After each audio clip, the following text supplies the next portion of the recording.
나토 연합군 특수작전 훈련장이 발칵 뒤집혔습니다. 대한민국 특수부대가 불가능에 가까운 임무를 완수하며 세계 최강 부대들의 고개를 숙이게 만들었기 때문입니다. CNN, BBC, 로이터 통신이 긴급 특보를 타전했고 미국, 영국, 독일의 특수부대 지휘관들은 말을 잃었습니다. 그날 훈련장에서 무슨 일이 있었던 걸까요? 오늘의 이야기는 70년의 세월을 뛰어넘어 이어진 한미 양국의 기적 같은 인연, 그리고 목숨을 건 특수부대원의 놀라운 구출 작전에 관한 이야기입니다. 잠시만요. 감동한국인은 우리나라를 위해 헌신하신 분들의 이야기를 널리 알리기 위해 여러분의 구독과 좋아요가 필요합니다. 그럼 지금부터 그 충격적인 이야기를 시작하겠습니다. 안녕하세요. 저는 미 육군 특수전사령부 소속 마이클 브라운 대령입니다. 30년이 넘는 군 생활 동안 이라크, 아프가니스탄 등 주요 분쟁 지역에서 300회 이상의 실전 작전을 수행했습니다. 특히 2019년 시리아에서의 인질 구출 작전을 성공적으로 이끌어 대통령 직속 무공훈장을 수여받았죠. 그날도 평소와 다름없는 나토 훈련장이었습니다. 국제합동 군사훈련에 참가한다는 연락을 받긴 했지만 솔직히 말씀드리면 그리 큰 관심은 없었습니다. 이런 국제행사라는 게 다 거기 아니겠습니까?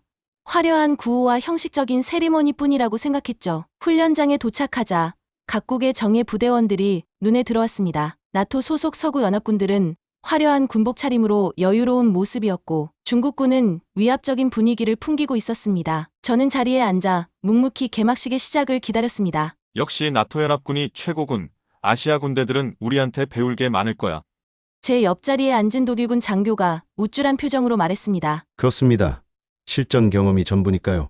저도 동의하며 대답했죠. 그때였습니다. 주최 측에서 특별 손님을 소개한다고 했습니다. 90세가 넘은 한국전 참전용사 윌리엄 토마스가 휠체어를 타고 입장했고 솔직히 처음에는 그저 형식적인 행사의 일부라고 생각했습니다. 실전을 겨루는 대회에서 이런 세리머니가 무슨 의미가 있을까 하는 생각도 들었고요. 하지만 갑자기 훈련장의 분위기가 미묘하게 달라졌습니다. 제 옆자리에 있던 미군 심사위원 데니얼 로버츠가 갑자기 자세를 바로 했거든요. 평소엔 느긋한 성격인데 말이죠. 브라운, 이건 놓치면 안 됩니다. 로버츠의 눈빛이 반짝였습니다. 무대에 한국군 대표단이 올랐습니다. 그런데 뭔가 달랐습니다. 다른 나라 군인들과는 확연히 다른 침착함과 긴장감이 느껴졌죠. 그들의 눈빛에서는 이상한 결기가 느껴졌습니다. 훗, 한국군도 이젠 중국군 대령 장의가 비웃듯 중얼거렸습니다. 그리고 갑자기 일어난 일이었습니다.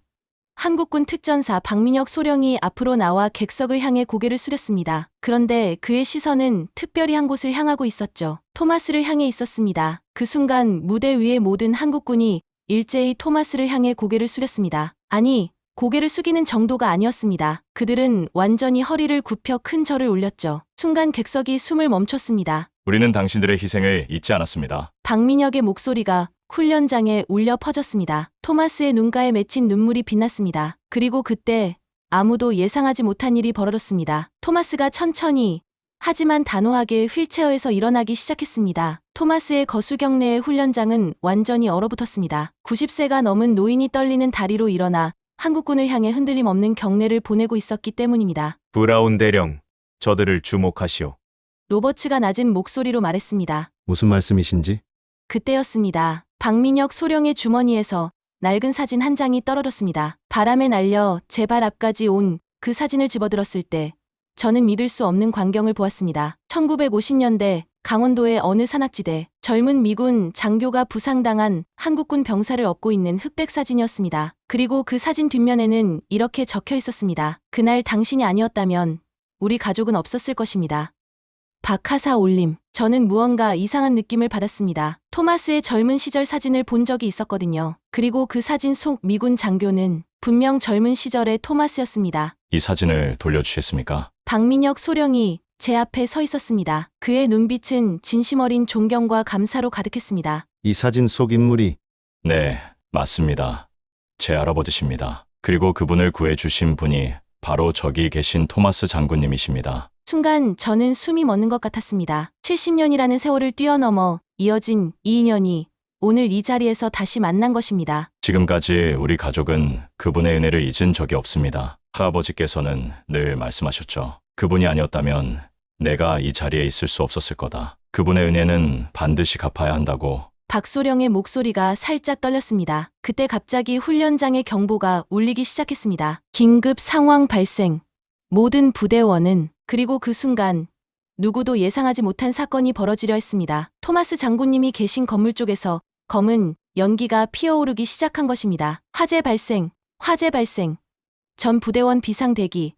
현재 건물 내 폭발물 존재 가능성 있음. 반복합니다. 건물 내 폭발물. 순식간에 훈련장은 아수라장이 되었습니다. 특수훈련용 폭발물이 보관된 창고에서 시작된 화재는 삽시간에 건물 전체로 번져가고 있었고, 그 건물 3층에는 토마스 장군님이 계셨습니다. 건물 외벽을 타고 올라가는 검은 연기는 마치 악마의 손길처럼 보였습니다. 즉시 대피하라. 모든 인원 후방 이동. 지휘본부의 명령이 울려 퍼졌습니다. 독일 특수부대가 먼저 움직였습니다. 최첨단 소방 장비를 갖춘 그들의 대응은 신속했지만 불길은 이미 그들의 통제력을 벗어나 있었습니다. 중국 특수부대도 구조를 시도했지만 폭발물 위험 때문에 더 이상 전진하지 못했습니다. 폭발물 창고 온도 상승 중. 5분 내 폭발 가능성 90% 이상. 산소 농도 17% 이하 감지. 인체 위험 수준 도달. 이대로는 건물 전체가 무너질 수 있다. 모든 부대는 즉시 철수하라. 숨막히는 긴장감이 훈련장 전체를 감쌌습니다. 최정예 특수부대원들도 이런 상황은 처음이었습니다. 실전도 아닌 훈련장에서, 그것도 90세가 넘은 참전용사의 목숨이 걸린 상황이라니. 그때였습니다. 박소령, 돌아와! 이건 실전이다! 제가 소리쳤지만 박민혁 소령은 이미 불길 속으로 뛰어들고 있었습니다. 그의 눈빛에서는 어떤 망설임도 보이지 않았습니다. 마치 70년 전 그의 할아버지를 구하기 위해 뛰어들었던 토마스 장군의 모습과 똑같았습니다. 특전사 1팀 투입합니다. 장군님 부출 개시하겠습니다. 박소령의 무전이 들려왔습니다. 미쳤나? 지금 들어가면 죽는다. 중국군 장대령이 고함을 쳤습니다. 훈련도 제대로 받지 못한 것들이. 일본 자위대 소령도 중얼거렸습니다. 하지만 한국군 특전사 대원들의 움직임은 달랐습니다. 마치 하나의 생명체처럼 완벽한 팀워크로 불길을 헤쳐나갔습니다. 그들의 동작 하나하나에는 수천 번의 훈련이 묻어났고 눈빛에서는 어떤 망설임도 보이지 않았습니다. 3층 진입 완료. 연기가 심해 시야 확보 어렵습니다. 열화상 카메라 작동 중. 북쪽 방향에서 인체 반응 감지. 산소 포화도 30% 이하입니다. 위험 수준입니다. 1분 안에 나오지 않으면 전원 질식 위험. 본부의 경고가 이어졌습니다. 그때 2차 폭발이 일어났습니다. 건물이 흔들리기 시작했고 모든 이들이 숨을 죽였습니다. 화염 속에서 들리는 금속 구조물의 뒤틀리는 소리가 마치 죽음의 카운트다운처럼 들렸습니다. 박소령, 즉시 철수하라! 이건 명령이다! 제 목소리가 무전기에 울렸습니다. 잠시 정적이 흘렀습니다. 그리고 죄송합니다. 대령님 70년 전 제 할아버지를 구해주신 그분을 이대로 포기할 순 없습니다. 우리 특전사에는 아무도 남겨두고 오지 않는다는 철칙이 있습니다. 박소령의 무전 소리가 들려왔습니다. 그의 목소리는 흔들림이 없었습니다. 그리고 이어지는 팀원들과의 교신은 마치 일상적인 훈련을 하는 것처럼 침착했습니다. 팀장님, 서쪽 계단 붕괴 시작했습니다. 알았다. 전원동 쪽으로 이동. 김준호, 최성훈, 앞으로 3m 지점 장애물 제거. 탄소 탱크 잔량 15%입니다. 위험합니다. 문제없다. 목표 지점까지 3분이면 충분해. 계속 진행한다. 그들의 호흡은 마치 하나의 시계처럼 정확했습니다. 불길과 연기 속에서도 그들은 완벽한 팀워크를 보여주고 있었습니다. 전 세계 최정예 부대원들은 그저 놀라움을 감추지 못한 채 지켜볼 수밖에 없었습니다. 그리고 그때 장군님 발견했습니다. 의식은 있으시나 자력 이동 불가능. 산소 마스크 전원 완료. 이동 경로 확보했습니다. 순간 건물 한쪽이 무너져 내리기 시작했습니다. 모든 이들의 심장이 멈추는 듯했습니다. 검은 연기 속에서 들리는 건물의 붕괴음은 마치 지옥의 포효와도 같았습니다. 30초 안에 나오지 않으면 모든 것은 순식간에 일어났습니다. 건물이 무너지기 시작한 그 순간 박민혁 소령의 특전사팀이 불길을 뚫고 나왔습니다. 토마스 장군님을 한 명은 등에 업고 두 명은 양옆에서 부축한 채로 말입니다. 그들의 움직임은 마치 하나의 생명체처럼 완벽하게 조화를 이루고 있었습니다. 후방 20m 폭발 가능성. 즉시 대피. 산소 탱크 고갈. 예비 탱크 전환. 장군님, 산소 포화도 85%. 안정적. 그들의 교신은 여전히 침착했습니다. 죽음의 문턱에서도 전문가다운 침착함을 잃지 않았습니다. 불가능해. 저건 불가능한 일이야. 독일 특수부대 지휘관이 중얼거렸습니다. 그도 그럴 것이 방금 한국 특전사가 해낸 일은 전 세계 어떤 특수부대의 매뉴얼에도 없는 일이었습니다. 영하 40도의 화염 속에서 산소도 부족한 상황에서 90세 노인을 구출하여 단 한 명의 부상자도 없이 탈출에 성공한 것입니다. 어떻게 이런 일이? 중국군 장대령의 목소리가 떨렸습니다. 그때였습니다. 갑자기 토마스 장군님이 의식을 되찾으시더니 떨리는 손으로 가슴에서 무언가를 꺼내셨습니다. 낡은 수첩이었습니다. 이걸 박소령에게. 토마스 장군님의 희미한 목소리가 들렸습니다. 박소령이 수첩을 받아들었습니다. 그리고 그 안에서 또 다른 흑백 사진이 나왔습니다. 70년 전 젊은 토마스 장군이 박소령의 할아버지를 업고 있는 그 사진과 똑같은 구도의 사진이었습니다. 하지만 이번에는 엎혀있는 사람이 토마스 장군이었고 업고 있는 사람이 박소령이었습니다. 이제 우리는 다시 하나가 되었구려. 토마스 장군님의 눈시울이 붉어졌습니다. 장군님, 할아버지께서 늘 말씀하셨습니다. 그분의 은혜는 반드시 갚아야 한다고. 오늘 그 빚을 조금이나마 갚을 수 있어 다행입니다. 박소령의 목소리도 떨렸습니다. 주변에 있던 모든 특수부대원들이 자리에서 일어났습니다. 그리고 하나둘씩 거수 경례를 올리기 시작했습니다. 그들의 눈빛은 더 이상 편견이나 우월감이 아닌 진심 어린 존경으로 가득했습니다. 이제 알겠습니다. 독일 특수부대 지휘관이 말했습니다. 왜 한국군이 특별한지 그들에게는 단순한 기술이나 장비를 넘어선 무언가가 있었던 거군요. 그렇습니다. 제가 대답했습니다. 그것은 바로 절대로 잊지 않는 마음, 그리고 그 마음이 만들어낸 불굴의 의지입니다. 현장 의료진들이 토마스 장군님의 상태를 점검했습니다. 놀랍게도 장군님의 상태는 매우 안정적이었습니다. 특전사팀의 완벽한 구조 덕분에 큰 부상 없이 구출된 것입니다. 브라운 대령, 이제 제가 왜 장비나 기술보다 더 중요한 게 있다고 했는지 아시겠습니까? 로버츠가 제 어깨를 두드리며 말했습니다. 한국군은 가슴으로 싸우는 군대입니다.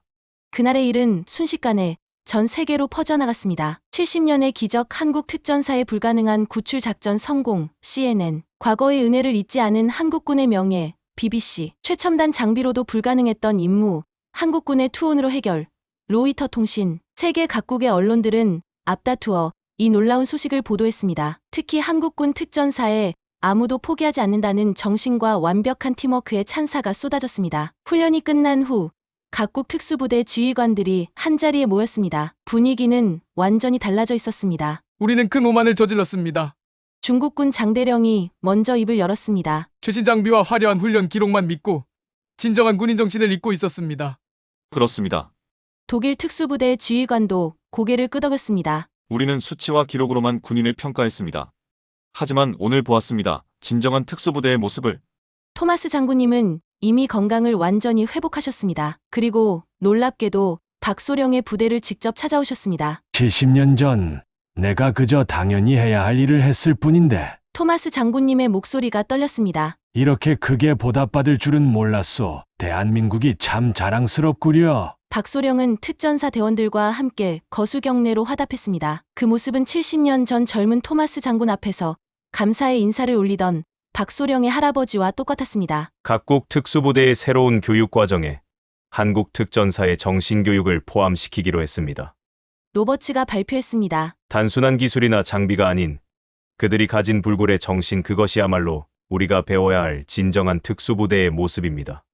나토 사령부는 이례적으로 한국 특전사의 특별 공로상을 수여했습니다. 인간의 생명을 위해 불가능을 가능으로 만든 놀라운 용기와 헌신이라는 수상 이유였습니다. 브라운 대령, 이제 이해하시겠습니까? 로버츠가 제게 물었습니다. 한국군이 왜 특별한지 그들에게는 첨단 장비나 오랜 전통보다 더 강한 무기가 있었습니다. 바로 잊지 않는 마음, 그리고 그 마음이 만들어낸 불굴의 의지입니다.